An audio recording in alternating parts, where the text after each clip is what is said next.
Nous sommes en compagnie de Gabriel Garcia, directeur général du Centre pour l'immigration en région, pour parler du festival Dia de los Muertos qui va se dérouler prochainement. On parle du jeudi 31 octobre, la journée de l'Halloween. Et cette année, vous avez décidé de changer d'emplacement. Oui, c'est ça. Ben, merci beaucoup encore une fois pour l'invitation.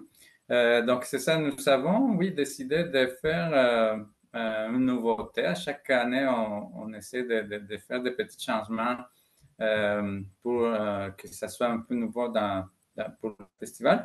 Puis, ça faisait déjà quelques années qu'on pensait à partager ben, le festival un peu partout dans la région.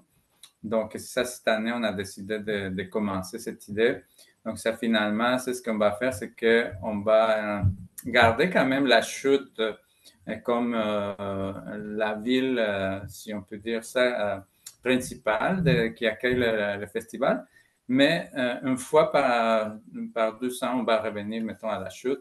Mais ça, une année, l'année prochaine, mettons, on revient à la chute, mais l'année de suite, on va aller dans une autre municipalité. Comme ça, les personnes vont pouvoir, ben, c'est ça, découvrir la fête aussi, parce qu'on sait bien que parfois, les personnes, ils peuvent pas nécessairement euh, Se se déplacer? déplacer facilement dans la MRC. Donc, c'est ça, on s'est dit, ben, ça va être nous qu'on se déplace.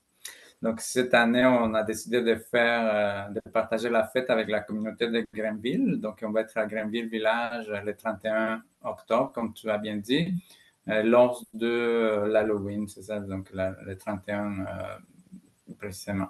Et c'est au centre communautaire de Grenville que les gens pourront se rencontrer?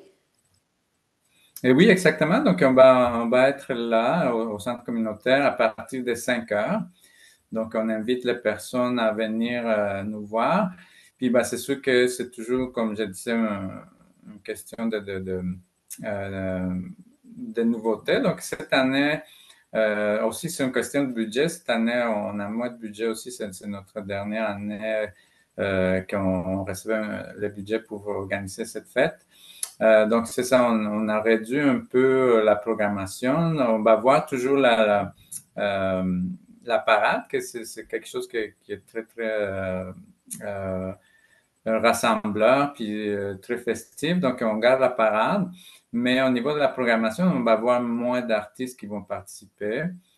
Donc, c'est ça, on va essayer d'avoir ben, la personne qui fait le maquillage sur place. Mais à part ça, ben ça, cette année, on va plutôt faire découvrir aux enfants, vu que c'est la journée même de l'Halloween. On invite les enfants puis les adultes à venir découvrir des bonbons mexicains. Donc, on a trouvé des bonbons mexicains qui ne sont pas nécessairement. Ben, il y a quelques-uns qui se ressemblent beaucoup aussi aux bonbons ici au Québec puis au Canada, mais ben, ça, il y en a quelques-uns qui sont vraiment totalement différents. Donc, parfois, il y a des petites traces de piment fort. C'est ça que c'est le défi. Nous, depuis qu'on est enfant, on est habitué à ça. Donc, ben, on va essayer de faire goûter ça, ben, ça aux petits et grands pour savoir si est-ce qu'ils vont aimer ça. Oui, donc peut-être apporter un petit gobelet de lait au cas où, parce qu'on sait que le lait, ça peut aider lorsqu'il y a quelque chose qui est un peu plus fort en bouche. Oui, c'est ça. Puis, bah, c'est sûr aussi, je pense qu'ils ne sont pas nécessairement très, très, très piquants, mais parfois très salés aussi. Puis là, parfois, on utilise beaucoup dans les bonbons le tamarin. Donc, c'est comme une espèce de fruit que c'est comme agridouce. Donc, il y a beaucoup d'acidité parfois aussi. Puis, bon, on ajoute un peu de sel. Donc, parfois, ça peut être un goût auquel on n'est pas habitué. Mais c'est ça aussi qu'on a décidé de faire cette année, de faire découvrir précisément les bonbons d'ailleurs. Parfait. Et il y aura également une exposition, comme les autres années, des hôtels. Oui, c'est ça. Ben, on va faire ben, un hôtel principal. Puis cette année, on va faire plutôt comme ben, l'année passée, on avait fait une exposition précisément avec d'une murale qu'on avait fait avec des travailleurs, une murale participative qu'on avait fait avec des travailleurs saisonniers. Donc cette année, on va l'exposer encore une fois. Euh, Donc, c'est ça, c'est une murale qui avait été faite avec Sophie Estella à Boivin, ici dans la région, avec des travailleurs saisonniers. Donc, on revient avec ça. On a aussi une exposition de photos qu'on avait déjà comme exposée aussi avec euh, Virginie qui avait fait ça comme en photo. Donc, on revient avec des expositions artistiques, oui. On a une petite surprise aussi que ben, je veux pas dévoiler tout de suite pour que vous venez précisément découvrir ça. Mais on a une petite nouveauté aussi que ça fait partie de l'exposition. Donc, ben, c'est comme une espèce de décoration, une nouvelle décoration qu'on présente. Donc, c'est juste ça comme ça que je vais laisser comme les suspens pour que les personnes puissent venir découvrir qu'est-ce qu'on a comme nouveauté cette année. Parfait. Et aussi, j'aimerais qu'on parle rapidement de la signification, la symbolique derrière ce festival, la Journée des morts. Au Mexique, ça revêt une importance vraiment très importante, en fait, c'est cette journée-là. Et c'est très festif. On rend hommage, dans le fond, aux défunts.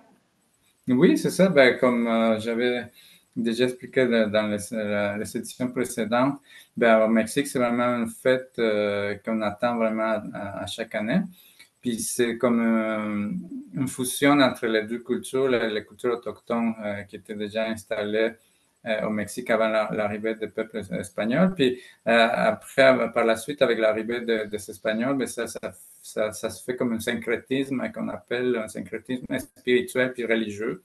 Donc c'est ça qui rend hommage, comme tu viens de dire, aux ancêtres, aux personnes qui sont déjà décédées, puis que selon les croyances, les personnes reviennent parmi les vivants pour passer la nuit avec nous. Donc, c'est pour ça que c'est festif hein, quand on veut inviter une personne, quand, maintenant ici dans cette terre, dans ce monde matériel, si on peut dire ça comme ça, quand on invite une personne à la maison, ben, c'est sûr que on essaie toujours de l'accueillir comme il faut. Donc, c'est le même principe.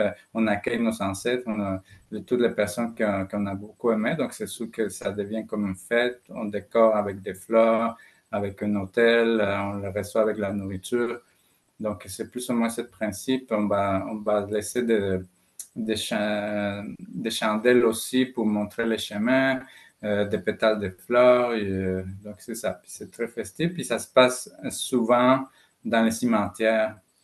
Donc, ben c'est ça. C'est quelque chose de très spécial, de très coloré, puis de très festif, comme tu as dit. Donc, on essaie de reproduire ça ici avec mais ça, nos limitations et tout ça pour les décorations et tout ça, mais on se débrouille, je pense, qu'assez bien pour que ça reste quand même ben, presque pareil qu'au Mexique. Mhm. Et vous le faites très bien à chaque année. Cette année ne fera pas exception, j'en suis convaincue. Donc, le 31 octobre, ça s'en vient rapidement au centre communautaire de Grenville. C'est un rendez-vous. Merci. Oui, merci beaucoup.